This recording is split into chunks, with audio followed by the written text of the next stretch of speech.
ನಮಸ್ತೆ, ನಮ್ಮ ಕುಟುಂಬ ಕನ್ನಡ ಬ್ಲಾಗ್ಸ್ಗೆ ತಮ್ಮೆಲ್ಲರಿಗೂ ಸ್ವಾಗತ. ನಾನು ನಿಮ್ಮ ಪ್ರೀತಿಯ ಕನ್ನಡತಿ ಭಾಗ್ಯ. ಸೊ ಎಲ್ಲರಿಗೂ happy independence day. So independence day ದಿನದ ವ್ಲಾಗ್ ಇದು, ಅಂದರೆ 26 ಆಗಸ್ಟ್ ವ್ಲಾಗ್ ಇದು. ಸೊ ಬೆಳಗ್ಗೆ ಪರ್ಯಂತಗೂ ರಜಾ, ನಮ್ಮ ಯಜಮಾನ್ರಿಗೆ ರಜಾ ಇಲ್ಲ ಬಿಡಿ, ಅವರು ರಜಾ ಇದ್ದರೂ ರಜಾ ಕೊಡಲ್ಲ, ಅವ್ರ ಆಫೀಸವರು. ಸೊ ಬೆಳಗ್ಗೆ ಎದ್ದ ತಕ್ಷಣ ಈಗ ಒಂಥರ ರೊಟೀನ್ ಥರ, ಲೈಕ್ ಕಾಫಿ ಟೀ ಏನಾದರೂ ಒಂದು. ಅದು ಆ್ಯಕ್ಚುಲಿ ಬ್ಯಾಡ್ ಹ್ಯಾಬಿಟು, ಬಿಡಬೇಕು ಅಂತ ಎಷ್ಟು ಅಂದ್ಕೊಂಡ್ರು ಒಂಥರ ಅಡಿಕ್ಟ್ ಆಗಿಬಿಟ್ರೆ ಬಿಡೋಕ್ಕಾಗಲ್ಲ ಈ ಟೀ ಕಾಫಿಗೆ. ಯಾರೆಲ್ಲ ನಂತರ ಇದ್ರೋ ಕಮೆಂಟ್ ಮಾಡಿ. ಆ್ಯಂಡ್ ಫೈನಲಿ ಸ್ವಲ್ಪನೇ ಹಾಲು ಕಾಯಿಸಿ, ಅಂದರೆ ನನಗೂ ನಮ್ಮ ಯಜಮಾನ್ರಿಗೂ ಸ್ವಲ್ಪ ಅಂದರೆ ಜಾಸ್ತಿ ಲೋಟ ತುಂಬ ಕುಡಿತೀವಲ್ಲ ಹಾಗಲ್ಲ, ಜಸ್ಟ್ ಸ್ವಲ್ಪ ಒಂದು ಮುಕ್ಕಾಲು ಕಾಲು ಭಾಗ ಆ ಥರ ಕುಡಿತಾ ಇದ್ದೀವಿ. ಬಟ್ ಅದನ್ನು ಕ್ರಮೇಣ ಕಡಿಮೆ ಮಾಡೋಣ ಅಂತ ಹೇಳಿ. ಆ್ಯಕ್ಚುಲಿ ಇದು ಯಾವುದು ಬಾಡಿಗೆ ಒಳ್ಳೆಯದಲ್ಲ. ಸೊ ಅದಕ್ಕೆ ಅಂತ ಹೇಳಿ ಸ್ವಲ್ಪ ಅದನ್ನು ಅವಾಯ್ಡ್ ಮಾಡಬೇಕು. ಸೊ ನೋಡ್ತಾ ಇದ್ದರೆ ನೀವು ಸ್ವಲ್ಪ ಕಡಿಮೆನೇ ಇದೆ. ಆ್ಯಂಡ್ ಇವತ್ತು ನಾನು ಸನ್ರೈಸ್ ಕಾಫಿ ಚೆನ್ನಾಗಿರುತ್ತೆ ಅಂತ ಹೇಳ್ತಾಯಿದ್ರು. ಅದಕ್ಕೆ ಅಂತ ಹೇಳಿ ಸನ್ರೈಸ್ ಕಾಫಿ ಪುಡಿ ತರಿಸಿ ಕಾಫಿ ಮಾಡ್ತಾಯಿದ್ದೀನಿ. ಅಬ್ಬಾ, ಸ್ಮೆಲ್ ಅಂತೂ ಸಕ್ಕದಾಗಿತ್ತು. ಬಟ್ ನನಗೆ ಈ ಕಾಫಿ ಕುಡಿದ್ಮೇಲೆ ಯಾಕೋ ಸ್ವಲ್ಪ ಹೊಟ್ಟೆಲಿ ಗುಡುಗುಡು ಎಲ್ಲ ಸ್ಟಾರ್ಟ್ ಆಗಿಬಿಡ್ತು. I don't know why. So ನಿಮಗೆ ಗೊತ್ತಿದ್ದರೆ ಕಮೆಂಟ್ ಮಾಡಿ. ಅದಾದಮೇಲೆ ನಾರ್ಮಲ್ ಬ್ರೂ ಕಾಫಿ ಕುಡಿದ್ರೆ ಆ ಥರ ಏನೂ ಪ್ರಾಬ್ಲಮ್ ಇಲ್ಲ. ಬಟ್ ಸನ್ರೈಸ್ ಸಮಥಿಂಗ್ ಹ್ಯಾಪನ್ ನನಗೆ, ಬೇರೆಯವ್ರಿಗೆಲ್ಲ ನಂಗೆ ಗೊತ್ತಿಲ್ಲ. ಆ್ಯಂಡ್ ಈಗ ರಜೆ ಆಗಿರೋದ್ರಿಂದ ಎಲ್ಲರೂ ಎದ್ದಿದ್ದು 8 ಗಂಟೆಗೆ. ಸೊ 8 ಗಂಟೆಗೆ ಎದ್ದು 8:15 ಅಷ್ಟೊತ್ತಿಗೆ ಹಾಲು ಕಾಯಿಸಿ ಕಾಫಿ ಕೊಟ್ಟಿರೋದು. ಸೊ ಈಗ ನಾನು ಕಾಫಿ ಕುಡಿದು ಅಡುಗೆಗೆ ರೆಡಿ ಮಾಡಬೇಕು. ಸೊ ಅಡುಗೆಗೆ ಇವತ್ತು ಏನು ಸ್ಪೆಷಲ್ಲು, ಎಲ್ಲರೂ ಮನೇಲಿದ್ದಾರೆ. ಸೊ ಅದಕ್ಕೆ ಅಂತ ಹೇಳಿ ಅಕ್ಕಿ ರೊಟ್ಟಿ ಮಾಡ್ತಾಯಿದ್ದೀನಿ. ಇನ್ನು ರಾತ್ರಿಗೆ ಬಸ್ಸಾರು, ಈ ಒಲಸ್ ಸೊಪ್ಪು ಅಂತಾರಲ್ಲ ಗೈಸ್, ಆ ಥರದ್ದು.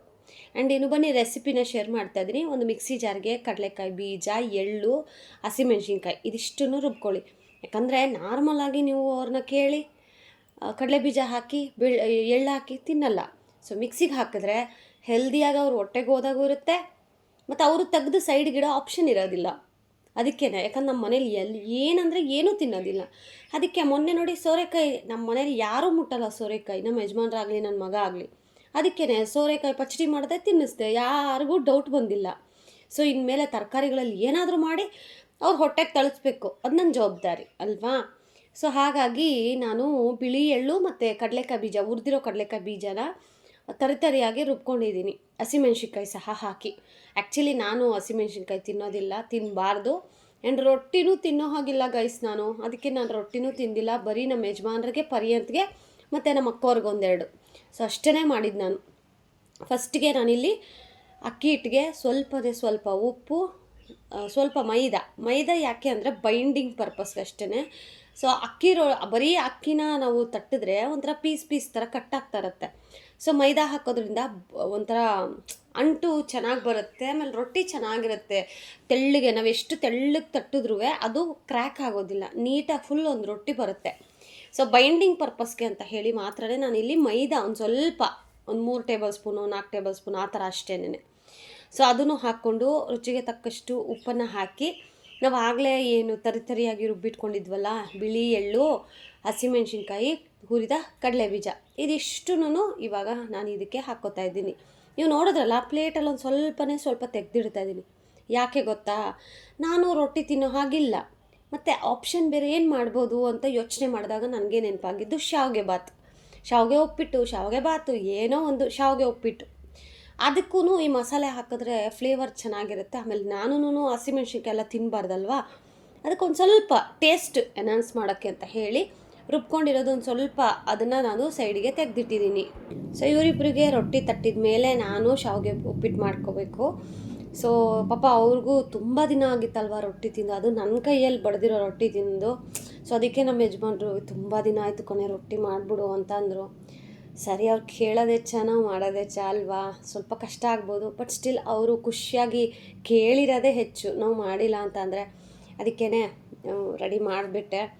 ಸೊ ಇವಾಗ ಇಲ್ಲಿ ನಾನು ಸಬ್ಸಿಗೆ ಸೊಪ್ಪನ್ನು ಕಟ್ ಮಾಡಿ ಸಣ್ಣದಾಗಿ ಹಾಕ್ಕೋತಾ ಇದ್ದೀನಿ. ಕೊತ್ತಂಬರಿ ಸೊಪ್ಪನ್ನು ಸಹ ಹಾಕಿದ್ದೀನಿ. ಅದಾದಮೇಲೆ ಸಣ್ಣದಾಗಿ ಹೆಚ್ಚಿರುವಂತಹ ಈರುಳ್ಳಿ, ಚಾಪರ್ ಇದ್ದರೆ ಹಾಕ್ಕೊಳ್ಳಿ, ಇನ್ನೂ ಚೆನ್ನಾಗಿ ಬರುತ್ತೆ. ನಮ್ಮ ಮನೇಲಿ ಚಾಪರ್ ರಿಪೇರಿ ಆಗಿಬಿಟ್ಟಿದೆ. ಸೊ ಕೈಯಲ್ಲೇ ನನಗೆ ಎಷ್ಟಾಗುತ್ತೋ ಅಷ್ಟು ಸಣ್ಣಗೆ ಕಟ್ ಮಾಡಿದ್ದೀನಿ. ಸೊ ಇವಾಗ ನಾನು ಹೇಳೋದಲ್ವಾ, ಶಾವಿಗೆ ಉಪ್ಪಿಟ್ಟು ಮಾಡ್ಕೊಳ್ಳೋಕ್ಕೆ ಈರುಳ್ಳಿನೂ ಬೇಕಲ್ಲ, ಅದಕ್ಕೇ ಕಟ್ ಮಾಡಿರೋ ಈರುಳ್ಳಿ ಇದರಲ್ಲೇ ಸ್ವಲ್ಪ ಈರುಳ್ಳಿನ ತೆಗೆದಿಟ್ಕೊಂಡಿದ್ದೀನಿ. ಆ್ಯಂಡ್ ಈಗ ಇದಿಷ್ಟನ್ನು ನೀಟಾಗಿ ಕಲಿಸ್ಕೊಂಡು ಸ್ವಲ್ಪ ನೀರನ್ನು ಹಾಕ್ಕೊಂಡು ನಿಮ್ಮ ಕನ್ಸಿಸ್ಟೆನ್ಸಿ ತೆಳುವಾಗಿ, ಅಂದರೆ ಬಳಿಯೋ ರೊಟ್ಟಿ ಮಾಡ್ತೀರಾ, ತಟ್ಟೋ ರೊಟ್ಟಿ ಮಾಡ್ತೀರಾ, ಅದು ನಿಮ್ಮ ಇಷ್ಟ. ಬಟ್ ನಾನಿಲ್ಲಿ ಇವತ್ತು ಕೈಯಲ್ಲಿ ಬಳಿಯೋ ರೊಟ್ಟಿನ ನಾನು ಮಾಡ್ತಾ ಇರೋದು. ಸ್ವಲ್ಪ ತೆಳುವಾಗಿ ನಾನು ಕಲಿಸ್ಕೊತೀನಿ. ಸೊ ಇವಾಗ ಸ್ವಲ್ಪ ಒಂದೇ ಸರಿ ಹಾಕ್ಕೊಬಿಟ್ರೆ ಮೆಜರ್ಮೆಂಟ್ ಗೊತ್ತಾಗೋದಿಲ್ಲ. ಅದಕ್ಕೆ ಸ್ವಲ್ಪ ನೀರು ಹಾಕ್ಕೊಂಡು ನೀಟಾಗಿ ಕಲಸಿ ಅದರ ಮೇಲೆ ಸ್ವಲ್ಪ ಒಂದು 2 ಟೇಬಲ್ ಸ್ಪೂನ್ ಎಣ್ಣೆ ಹಾಕ್ಬಿಟ್ಟು ನೀಟಾಗಿ ಸವರ್ಬಿಟ್ಟು ಒಂದು ಪ್ಲೇಟ್ ಮುಚ್ಚಿ ಇಟ್ಬಿಡಿ. ಒಂದು ಅರ್ಧ ಮುಕ್ಕಾಲು ಗಂಟೆ ಚೆನ್ನಾಗಿ ನೆನೀಲಿ. ಚಿರೋಟಿ ರವೆ ಇದ್ದರೆ ಅದನ್ನು ಹಾಕ್ಕೊಳ್ಳಿ, ತುಂಬ ಚೆನ್ನಾಗಿರುತ್ತೆ ರೊಟ್ಟಿ ಟೇಸ್ಟು. ನನ್ನ ಹತ್ರ ಖಾಲಿ ಆಗಿಬಿಟ್ಟಿತ್ತು, ಅದಕ್ಕೆ ಹಾಕಿಲ್ಲ. ಸೊ ಈ ಥರ ಕಲಸಿ ಸೈಡ್ಗೆ ಇಟ್ಕೊಳ್ಳಿ. ಆ್ಯಂಡ್ ಈಗ ನಾನು ಆಗಲೇ ಹೇಳಿದ್ನಲ್ವಾ, ನಮ್ಮ ಮನೇಲಿ ಇದು ತಿನ್ನಲ್ಲ, ಅದು ತಿನ್ನಲ್ಲ, ಇದೇ ಆಯಿತು ಗೈಸ್. ಸೊ ನಾನು 8 ವರ್ಷ ನನ್ನ ಮದುವೆ ಆಗಿ 8 ವರ್ಷದಿಂದ ಅವ್ರನ್ನ ಟ್ರೈ ಮಾಡಿದೆ ತಿನ್ಸೋಕ್ಕೆ. ಸೊ ಇದು ಆಗದೇ ಇರೋ ವಿಚಾರ ಅಂತ ನನಗೆ ಗೊತ್ತಾಗೋಯ್ತು. ಆವಾಗಲೇ ನಾನು ಕಂಡು ಹಿಡ್ದಿರುವಂತಹ ಒಂದು ಸೀಕ್ರೆಟ್ ದಾರಿ, ಅವ್ರಿಗೆ ತಿನ್ನಿಸ್ಬೇಕು ಅಂತಂದಾಗ ನಾವು ಏನೋ ಒಂದು ಸರ್ಕಸ್ ಮಾಡಲೇಬೇಕು ಅಂತ ಅಂದಾಗ ನಾನು ಈ ಥರ ಒಂದು ಟ್ರಿಕ್ಕನ್ನು ಕಂಡುಹಿಡ್ದಿದ್ದೀನಿ. ಪಾಪ ಇದು ಮೋಸ ಮಾಡೋ ಇಚ್ಛೆ ನನಗಿಲ್ಲ, ಬಟ್ ಸ್ಟಿಲ್ ತಿನ್ನಲ್ವಲ್ಲ ಗೈಸ್. ಅದು ತಿನ್ನಿಸ್ಬೇಕಂದ್ರೆ ನಾನು ಈ ಥರ ಏನಾದರೂ ಮಾಡಲೇಬೇಕು. So there is no option. ಅದಕ್ಕೇ ತಿನ್ಸೋಕ್ಕೆ ಅಂತ ಹೇಳಿ, ಅಂದರೆ ನಾನು ಹೇಳಿದ್ದೀನಿ ನಮ್ಮ ಯಜಮಾನ್ರಿಗೆ, ನೋಡಿರಿ ಈ ರೊಟ್ಟಿ ಮಾಡಿದಾಗಲೂ ಹೇಳಿದ್ದೀನಿ ಅವ್ರಿಗೆ, ನೋಡಿರಿ ಇದು ರುಬ್ಬಿರೋದು, ಇದು ನೀವು ಹಾಗೆ ಹಾಕಿದ್ರೆ ತಿನ್ನೋದಿಲ್ಲ, ಅದಕ್ಕೇ ರುಬ್ಬಿ ಹಾಕ್ತಾಯಿದ್ದೀನಿ. ಆ್ಯಂಡ್ ನೆನ್ನೆ ನೀವು ತಿಂದಿದ್ದು ಸಹ ಸೋರೆಕಾಯಿ ಚಟ್ನಿ ಅದು ಅಂತ ನಂಗೆ ಗೊತ್ತಾಯಿತು ಕಣೆ, ಬಟ್ ಆದರೂ ಚೆನ್ನಾಗಿತ್ತು, ಸೋರೆಕಾಯಿ ಅಂತ ಗೊತ್ತೇ ಆಗಲಿಲ್ಲ, ಅದಕ್ಕೆ ನಾನು ತಿಂದೆ ಅಂತ ಅಂದರು. ಬಟ್ ಹೇಳಿದ್ದೀನಿ ನಾನು ಅವ್ರಿಗೆ ಮೋಸ ಅಂತೂ ಮಾಡ್ತಾಯಿಲ್ಲ. ಬಟ್ ಹೇಳಿದ ಮೇಲೂ ಅವರು ಅಕ್ಸೆಪ್ಟ್ ಮಾಡ್ಕೊಂಡ್ರಲ್ಲ, ಹೌದು ಬಿಡು ನೀನು ಮಾಡ್ತಾ ಇರೋದು ಕರೆಕ್ಟೇ, ನಮ್ಗೆ ಅದು ಏನೋ ಗೊತ್ತಿಲ್ಲ, ತಿನ್ನೋಕ್ಕಾಗಲ್ಲ ಕಣೆ ಹಂಗೆ ಡೈರೆಕ್ಟಾಗಿ, ನೀನು ಈ ಥರ ಮಾಡ್ತಾ ಇದೆಯಲ್ಲ, ಹೋಗ್ಲಿ ಬಿಡು ಹಂಗಾದ್ರೂ ಹೋಗುತ್ತೆ ಅಂತ ಫೈನಲಿ ಅವರು ಒಪ್ಕೊಂಡ್ರು. ಅದಕ್ಕಿಂತ ಖುಷಿ ಇನ್ನೇನಿದೆ. ಇನ್ನು ನನ್ನ ಮಗನಿಗ ಏನೂ ಹೇಳಬಾರ್ದು, ಹೇಳಿದ್ರೆ ಅದರಲ್ಲೂ ಕಂಡುಹಿಡ್ಬಿಡ್ತಾನೆ. ಆ್ಯಂಡ್ ಮೋರೋವರ್ ಈಗ ಅವನು ಅಂದರೆ ರಿಕ್ವೆಸ್ಟ್ ಮಾಡೋದಿಲ್ಲ, ಆರ್ಡ್ರ್ ಮಾಡ್ತಾನೆ. ಗ್ರೇಟ್ ಟೂ ಅಲ್ವಾ, ಮಮ್ಮಿ ನಂಗೆ ಇದು ಬೇಕು, ಇದು ಮಾಡಿ ಬೆಳಗ್ಗೆ ನಾಷ್ಟಕ್ಕೆ ಅಂತ. ಅವ್ರ ಡ್ಯಾಡಿ ಹೇಳ್ತಿದ್ದಾರೆ, ಹಂಗೆಲ್ಲ ಹೇಳ್ಬೇಡ ಕಣೋ, ರಿಕ್ವೆಸ್ಟ್ ಮಾಡಿ ಮಮ್ಮಿಗೆ, ಮಮ್ಮಿ ಇದು ಮಾಡ್ಕೊಡೋಕ್ಕಾಗತ್ತಾ ಮಮ್ಮಿ ನಿಮ್ಮ ಕೈಲಿ ಅಂತ ಅವನ. ಯಾಕೆ ಡ್ಯಾಡಿ, ನಾನು ಅದು ತಿನ್ನಲ್ಲ, ಅದಕ್ಕೆ ನಾನು ಕೇಳ್ತಾ ಇದ್ದೀನಿ ಅಂತ.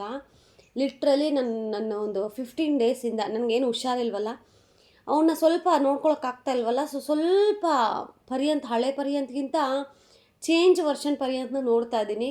ಬಟ್ ನಂಗೆ ಗೊತ್ತಿಲ್ಲ ಅವನ್ನ ಮತ್ತೆ ಸರಿ ದಾರಿಗೆ ತೊಗೊಬರೋಕ್ಕೆ ಇನ್ನೆಷ್ಟು ದಿನ ಆಗುತ್ತೆ ಅಂತ ಹೇಳಿ. ಆ್ಯಂಡ್ ಮಕ್ಕಳು ಹಾಗೇನೆ, ಯಾರನ್ನಾದ್ರೂ ನೋಡ್ತಾರೆ ಅಂದರೆ ಅವ್ರ ಹತ್ರ ಕಲಿಯೋದು ಜಾಸ್ತಿ, ಅದು ಒಳ್ಳೇದಾಗಲಿ ಕೆಟ್ಟದ್ದಾಗಲಿ.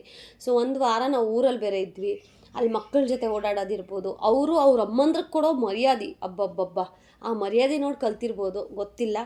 ಬಟ್ ಅವನಿಗೆ ಇದು ಅವನಲ್ಲ ಅಂತ ತೋರಿಸೋದು ಇದೆಯಲ್ಲ, ಅದು ದೊಡ್ಡ ಟಾಸ್ಕು. ಬಟ್ ಆ ಟಾಸ್ಕ್ನ ನಾನು ಕಂಪ್ಲೀಟ್ ಮಾಡ್ತೀನಿ. ಬಿಕಾಸ್ ಮೊದಲೆಲ್ಲ ಪರ್ಯಂತಿ ಹೀಗಿರಲಿಲ್ಲ. ಸೊ ಅವ್ನಿಗೇನಾದರೂ ಬೇಕು ಅಂದರೆ ಅವ್ನು ಜಸ್ಟ್ ರಿಕ್ವೆಸ್ಟ್ ಮಾಡ್ತಾಯಿದ್ದ, ಮಮ್ಮಿ ನಮಗಿದು ಬೇಕು ಮಮ್ಮಿ, ನಂಗೆ ಮಾಡಿಕೊಡ್ತೀರಾ ಪ್ಲೀಸ್ ಅಂತ ಕೇಳ್ತಾ ಇದ್ದ. ಬಟ್ ಈಗ ಪ್ಲೀಸು ಸಾರಿ ಜಾಗನೇ ಇಲ್ಲ. ಸೊ ಸ್ವಲ್ಪ ದಿನಗಳ ಮಟ್ಟಿಗೆ ಅದನ್ನು ನಾವು ಕಂಟ್ರೋಲ್ ಮಾಡಿ ಆಮೇಲೆ ಸರಿ ದಾರಿಗೆ ತಗೊಬರಬೇಕು. ಸೊ ಅದಕ್ಕೆ ಹೇಳೋದು ಗೈಸ್, ನಮ್ಮ ಮನೆ ನಮಗೆ ಹೆಚ್ಚು ಅಂತವಲ್ವಾ. ಸೊ ಏನೇ ಇದ್ರೂ ಒಂದು ತಲೆ ಸೂರಿರಬೇಕು, ಆ ಸೂರಡಿ ನಾವಿರಬೇಕು ಅಂತ, ಅದು 100% ನಿಜ. ಸೊ ಮಕ್ಕಳು ಅಂತ ಅನ್ನೋದಕ್ಕಿಂತ ನಮ್ಮದೇ ಸಂಸಾರ, ನಮ್ಮ ಕೈ ಮುಂದು, ಸೊ ಎಲ್ಲವನ್ನು ನಿಭಾಯಿಸುವಂತಹ ಜವಾಬ್ದಾರಿ ನಮ್ಮ ಕೈಲಿದೆ ಅಂತಂದಾಗ ಹೇಗಂದರೆ ಹಾಗೆ ಹಣ ಖರ್ಚು ಮಾಡೋದಾಗಲಿ, ಎಲ್ಲಂದರೆ ಅಲ್ಲಿ ಸುತ್ತಕ್ಕೆ ಹೋಗೋದಾಗಲಿ ಇವೆಲ್ಲ ನಡೆಯಲ್ಲ. ಸೊ ನಾನು ಆ್ಯಕ್ಚುಲಿ ಪರ್ಯಂತನ ಕರ್ಕೊಂಡು ಹೋಗೋದೇ ಬೇಡ, ಯಾಕಂದರೆ ಆಲ್ರೆಡಿ ಸಂಧ್ಯಕ್ಕ ಚೆನ್ನಾಗಿ ನೋಡ್ಕೋತಾ ಇದ್ದಾರೆ, ಅವನ್ನ ಸ್ಕೂಲಿಗೆ ಕಳಿಸ್ತಾ ಇದ್ದಾರೆ, ಚೆನ್ನಾಗಿ ನೋಡ್ಕೋತಾ ಇದ್ದಾರೆ. ಸೊ ನೆಸೆಸಿಟಿ ಇರಲಿಲ್ಲ, ಬಟ್ ಸ್ಟಿಲ್ ನನಗೆ ಯಾಕೋ ಪಾಪ ಅಲ್ವಾ 1 ವೀಕು ಇರಲಿ ಬಿಡು ಅಂತ ಕರೆಸ್ಕೊಂಡು ಮೇಲೆ ಗೊತ್ತಾಯಿತು ಇವನು ಈ ಥರ ಎಲ್ಲ ಚೇಂಜ್ ಆಗ್ತಾನೆ ಮಕ್ಕಳ ಜೊತೆ ಸೇರಿ ಅಂತ. ಬಟ್ ಹಾಗಂತ ಮಕ್ಕಳ ಜೊತೆ ಬಿಡ್ದಿರೋನು ಇರೋಕ್ಕಾಗೋದಿಲ್ಲ, ಏನೂ ಮಾಡೋಕ್ಕಾಗಲ್ಲ. ಲೈಫಲ್ಲಿ ಕೆಲವೊಂದು ಬರುತ್ತೆ ಈ ಥರ ಹಡಲ್ಸ್, ಅದನ್ನೆಲ್ಲ ನಾವು ದಾಟ್ಕೊಂಡು ಮುಂದೆ ಹೋದ್ರೇ ಅಲ್ವಾ ಸಕ್ಸಸ್ ಅನ್ನೋ ಸಿಗೋದು. ಆ್ಯಂಡ್ ಗೈಸ್, ನಾನು ನನ್ನ ಖುಷಿ ಟಾಕ್ಸ್ ಕನ್ನಡ ಬ್ಲಾಗಲ್ಲಿ ಒಂದೊಳ್ಳೆ ವಿಡಿಯೋನ ಅಪ್ಲೋಡ್ ಮಾಡಿದ್ದೀನಿ. ಈಗ ಪ್ರೆಸೆಂಟು ಟ್ರೋಲ್ ಆಗ್ತಾ ಇದ್ದಾರಲ್ಲ ಪಾಪ, ಆ ಬಾಣಂತಿ ಪ್ರೆಗ್ನೆಂಟು. ಸೊ ಅವ್ರ ಬಗ್ಗೆ ನಿಮ್ಗೇನು ಅನಿಸುತ್ತೆ ಅಂತ ಆ ವಿಡಿಯೋದಲ್ಲಿ ಹೋಗಿ ಚೆಕ್ಔಟ್ ಮಾಡಿ. ನನಗೆ ಅನಿಸಿರೋದನ್ನು ನಾನು ಹೇಳಿದ್ದೀನಿ. ಬಟ್ ತಾಯಿನೇ ಅಲ್ವಾ, ಬಾಣಂತಿನೇ ಅಲ್ವಾ, ಬಾಣಂತಿಗೆ ಯಾವ ಥರ ಮೂಡ್ ಸ್ವಿಂಗ್ಸ್ ಇರುತ್ತೆ ಅಂತ ನಿಮಗೂ ಗೊತ್ತಿರುತ್ತೆ. ಯಾಕಂದರೆ ನಾವೂ ಒಬ್ಬರು ತಾಯಿಯಾಗಿ ಆ ಫೇಸೆಲ್ಲ ಬಂದಿದ್ದೀವಿ. ಸೊ ಇನ್ನೊಂದು ಮಗು ಮಾಡ್ಕೊಳ್ಳೋ ಧೈರ್ಯ ಇದೆ ಅಂತ ಅಂದ್ರೂ ಸ್ವಲ್ಪ ಹಿಂಜರಿತೀವಿ. ಯಾಕಂತಂದರೆ ಮಗು ಮಾಡ್ಕೊಳ್ಳೋದು ಅಷ್ಟು ಸುಲಭದ ವಿಚಾರ ಅಲ್ಲ. ಆದರೆ ಕಂಟೆಂಟ್ಗೋಸ್ಕರ ಮಕ್ಕಳು ಮಾಡ್ಕೋತಾರೆ, ಹಾಗೆ ಹೀಗೆ. That is not correct. So ನಿಮ್ಗೇನು ಅನಿಸುತ್ತೆ ಹೋಗಿ ಆ ವಿಡಿಯೋನ ನೋಡಿ, ಅಲ್ಲಿ ಕಮೆಂಟ್ ಮಾಡಿ.